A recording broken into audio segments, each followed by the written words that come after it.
माननीय अनुराग ढांडा जी को बुलाना चाहता हूं। वो एक बार आए, और कहने की जरूरत नहीं है, क्रांतिकारी तो वो है ही है, क्रांतिकारी विचार तो उन्होंने रखने ही हैं। एक बार आए, हमारे शेष की शोभा बढ़ाएं। बाकी मैं कह लूंगा थोड़ा। आप सबका बहुत बहुत आभार। सबसे पहले हमारे सभी कार्यकर्ता साथी जो पूरे हरियाणा से यहाँ पर पहुँचे हैं, हाथ जोड़ के आप सभी को नमन करता हूँ। डॉक्टर सुशील गुप्ता जी, प्रदेश अध्यक्ष आम आदमी पार्टी, हमारे सभी प्रदेश उपाध्यक्ष, फ्रंटल्स के हेड, हमारे सभी संगठन मंत्री, सभी स्टेट के पदाधिकारी जो मंचासीन हैं, आप सबको भी प्रणाम करता हूं। आज थोड़ी तबीयत मेरी ठीक नहीं है, तो 1-2 मिनट में ही मैं अपनी बात पूरी करूंगा।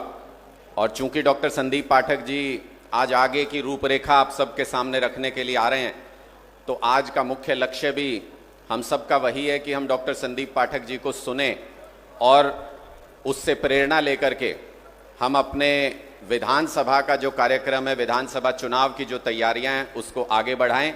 लेकिन आज मेरे में तो इतना जोर नहीं है।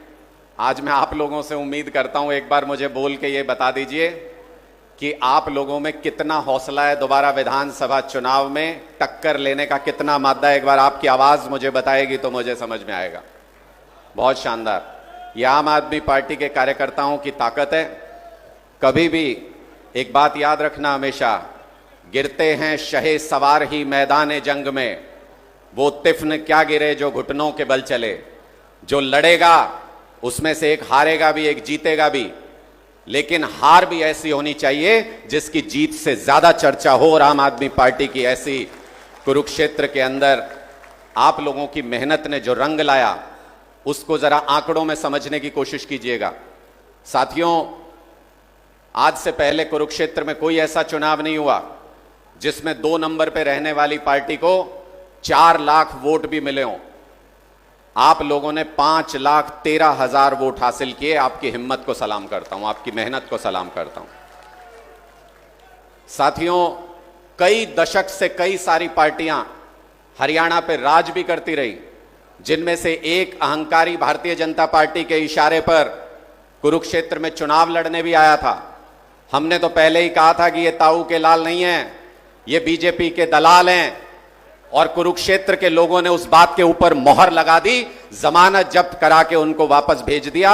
ऐसी हालत कर दी कि जो पार्टी कभी हरियाणा के अंदर राज करती थी, आज उस पार्टी का नाम लेवा हरियाणा के अंदर नहीं बचा। आज उस पार्टी को कैंडिडेट देने के बारे में भी विधानसभा में सोचना पड़ेगा, कौन उनका चुनाव लड़ेगा, कौन उनका चुनाव नहीं लड़ेगा।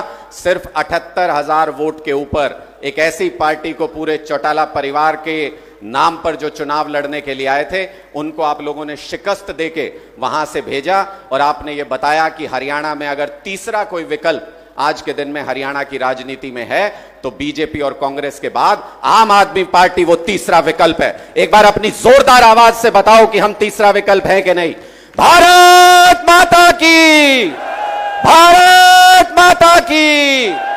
साथियों, एक आंकड़ा बस अपने जहन में रख लेना, जिससे आपको समझ में आ जाएगा कि आम आदमी पार्टी के कार्यकर्ताओं की ताकत पूरे हरियाणा में किस कदर फैल चुकी है। 3 पार्टियां, जिसमें बसपा, बहुजन समाज पार्टी, जेजेपी जो अभी सत्ता में थे भारतीय जनता पार्टी के साथ, और इनेलो जिनकी हरियाणा में सत्ता रही है, सरकार रही है, ये 3 पार्टियां दशकों से राजनीति कर रही हैं हरियाणा के अंदर। ये नेता दशकों से राजनीति कर रहे हैं, लेकिन इन तीनों के पूरे हरियाणा की सारी सीटों के वोट जोड़ लो, तीनों पार्टियों के 10 कैंडिडेट पूरे हरियाणा के अंदर सबके वोट जोड़ लो, उससे ज्यादा वोट आम आदमी पार्टी के उम्मीदवार ने 1 लोकसभा सीट के ऊपर हासिल किए हैं। इसका मतलब यह कि लोग खुली बाहों से आपका इंतजार कर रहे हैं। आपको उनके दिल तक का रास्ता बनाना है, और वो रास्ता मुश्किल है। हमारे लिए कुछ भी आसान नहीं होता। हमको प्लेट में रख के कभी कुछ नहीं मिलेगा। अरविंद केजरीवाल जी को अगर निचली अदालत से जमानत मिली, तो उस जमानत के ऑर्डर आने से पहले पहले हाई कोर्ट के अंदर सुप्रीम कोर्ट ने भी कहा कि ऐसा हमने आज से पहले नहीं देखा कि नीचे से ऑर्डर आए नहीं निचली अदालत का। बहुत सारे वकील साथी भी बैठे होंगे जो अपना माथा पकड़ रहे होंगे कि निचली अदालत का ऑर्डर लिए बिना अगर जाते हैं तो जज डांट के भगा देते हैं। ऐसी क्या मजबूरियां, ऐसी क्या स्थिति रही कि निचली अदालत के ऑर्डर के ऊपर स्टे लगा दिया गया, 3 दिन तक रिजर्व रखा गया ऑर्डर को। सुप्रीम कोर्ट ने भी कल उसके ऊपर ऑब्जर्वेशन दी कि यह अलग बात है, ऐसा कभी होता नहीं है कोर्ट के अंदर। सुप्रीम कोर्ट से मिले, चाहे जहां से भी हमको इंसाफ मिले, सत्य की जीत होगी। कभी अपना मन छोटा मत करना। अरविंद केजरीवाल जी के विचारों के ऊपर, उनकी रणनीति के ऊपर हमेशा विश्वास रखना। और मुझे पूरा यकीन है आप लोगों की मेहनत के दम पर आम आदमी पार्टी हरियाणा के अंदर सरकार बनाएगी, हरियाणा के अंदर आम आदमी का राज आएगा और हम अपने काम खुद कराएंगे सत्ता में बैठ करके। ऐसा कहते हुए इतने शब्दों के साथ मैं अपनी वाणी को विराम देता हूं। एक बार मेरे साथ भारत माता का नारा बुलंद करेंगे तो मुझे लगेगा कि मेरी बात आपके दिलों तक पहुंची है। बंद मुट्ठी करके, हाथ ऊपर करके एक बार जोरदार नारा भारत माता का।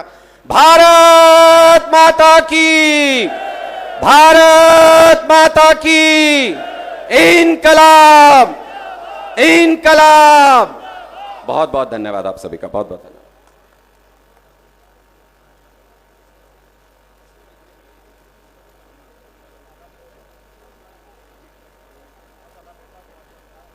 बहुत बहुत धन्यवाद डांडा जी। डांडा जी कहते थे कि हम बीमार हैं, बीमार होने के बाद इतना जोश है और जब ठीक होते हैं तब क्या हाल होगा। तो मैं